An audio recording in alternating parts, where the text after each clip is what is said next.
So the Trans-Pacific Partnership that we're working on, it's the biggest trade deal that we're working on right now, has to do with the Asia-Pacific region. And it reflects our values in ways that, frankly, some previous trade agreements did not. It's the highest standard, most progressive trade deal in history.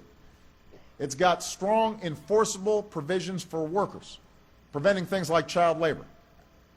It's got strong enforceable provisions on the environment, helping us to do things that haven't been done before to prevent wildlife trafficking or deforestation or dealing with our oceans.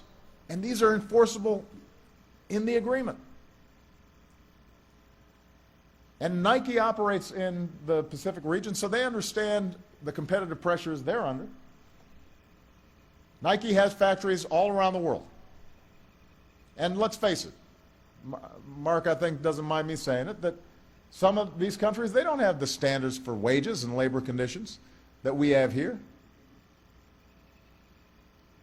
So when you look at a country like Vietnam, under this agreement, Vietnam would actually, for the first time, have to raise its labor standards. It would have to set a minimum wage.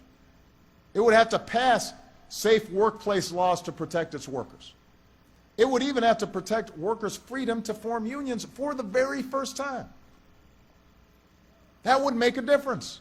That helps to level the playing field, and it would be good for the workers in Vietnam, even as it helps make sure that they're not undercutting competition here in the United States. So that's progress. It doesn't mean that suddenly working conditions in Vietnam will be like they are here at Nike or here in Portland right away, but it moves us in the right direction.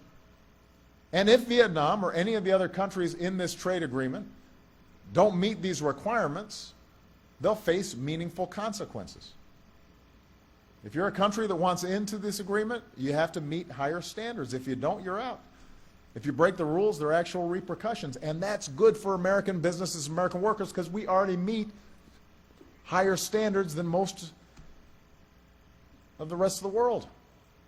And that helps level the playing field.